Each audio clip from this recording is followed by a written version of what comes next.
Welcome to Inside the Markets, Local Voices, Global Insight, the new series from GMS Podcasts. This is episode 1, and we begin in Korea, a market known for precision, discipline, and data-driven decisions. Beneath the cautious exterior, there is movement. Older LNG carriers heading for the beaches, compliance questions under the Hong Kong Convention, and shifts in secondhand trading patterns. Joining me is Gyungbae Gil, head of our Korea office, with a clear view of how owners here are weighing their next moves and what could tip the balance toward recycling. Welcome, Gyungbae. Korean ship owners tend to move only when the numbers make sense. With today's firm market and strong earnings, is there much appetite for recycling, or are owners mostly holding on, apart from a few exceptions? Short answer is most are sitting tight. The current market is relatively firm, and most vessels are earning well above OPEX and CAPEX threshold. That reduces the urgency to recycle. That said, LNG sector is an exception, especially older steam turbine tonnages. These vessels tend to be smaller and far less fuel efficient compared to modern counterparts, making them commercially unviable in today's market. As a result, we are seeing noticeable uptick in recycling activity in that segment. With the Hong Kong Convention now in force, what's the conversation like among Korean owners? Are they simply focused on compliance, or are they also looking at how it affects pricing and the choice of recycling destinations? Well, Korean owners have been asking all the right questions so far, not just about compliance, but also about what they need to prepare, how the process unfolds, and how HKC might affect pricing. They're already familiar with India's readiness, with over 110 HKC compliance yards certified there. But there's a growing curiosity about Bangladesh and Pakistan. How far along are they? How many HKC certified yards are available? Are cutting permissions being granted, etc.? Korean owners are cautious but thorough. For them, it's not just about price, but also about transparency, liability, and reputation. You touched on LNG vessels earlier. What's driving more of these Korean-owned LNG carriers, especially the older ones, toward recycling this year? Korean owners hold a significant number of LNG vessels built around year 2000. These vessels are now aging, and they are increasingly uneconomical due to high fuel consumption and smaller capacity compared to newer designs. Once their long-term charter expires, it's extremely difficult to refix these vessels in today's weak LNG freight market. Uncompetitive LNGs leave owners with little choice but to recycle their vessels. In fact, we already seen 10 Korean-owned LNGs head for recycling this year alone, which is a clear sign that this trend is gaining momentum. With recycling prices sitting in the low $400 per LDT, how do you see the market shaping up over the next 2 quarters? History began under pressure, partly because the monsoon season was already in pursuing, and due to procedure uncertainty following the June 26 enforcement of the Hong Kong Convention. These factors temporarily reduced the number of active recycling yards. However, HKC-related procedures are now becoming clearer, and we are starting to see yard demands return, gradually but steadily. At the same time, trade tensions stemming from the Trump era appear to be winding down a bit, with less direct impact on the recycling market.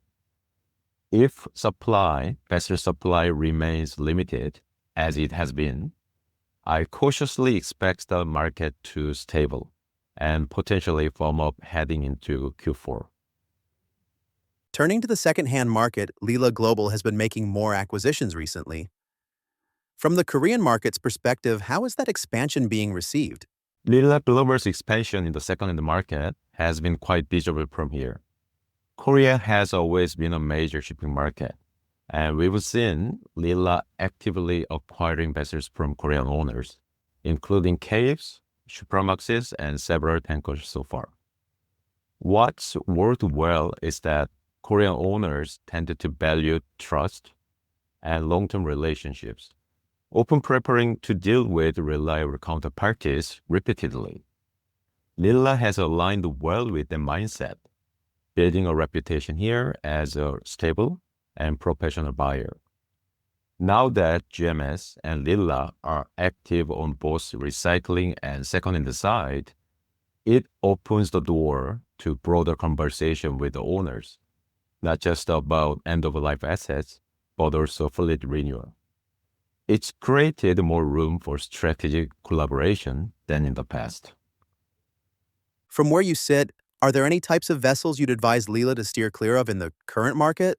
Well, that's a tough one. It's hard to choose a specific sector right now. Frankly, most asset classes feel expensive across the board.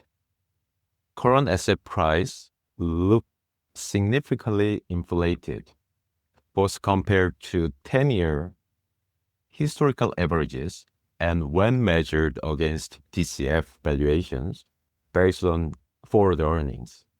So rather than pointing to a specific sectors, I would say caution is needed across the board. In this kind of inflated pricing environment, nearly every acquisition carries material risk. Selectivity, timing, and deal structure matter more than ever. Before we wrap up, what's the key advice you'd give Korean or regional ship owners as the Hong Kong convention becomes part of day-to-day operations? My advice, treat recycling like a regulated sale, not an afterthought. And please work with experienced partners. GMS isn't just a cash buyer. We are compliance facilitator in this new era. Let's close with Flash Forecast, a quick-fire round, short answers only. Most HKC ready country? India for sure, unmatched infrastructure and verification so far. What ship type will dominate recycling next? LNG for now. Will Bangladesh catch up this year? Well, India currently has over 100 HKC yard, while Bangladesh has 14 HKC yard as of today. But each yard in Bangladesh is nearly 3 times larger on average, with another 10 to 15 yards expected to achieve compliance. Bangladesh could reach 70 to 75% of India's green recycling capacity by year-end. S&P surprise of the year? The container sector has been the standout surprise.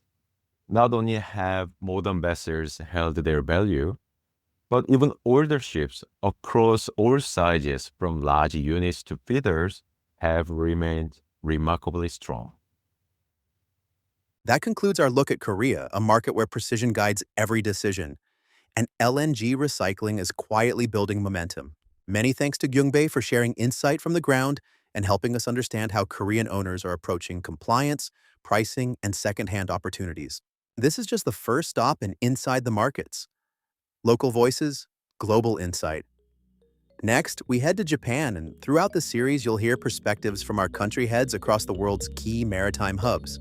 Follow GMS Podcasts on all major music streaming platforms and stay connected through all GMS social media channels.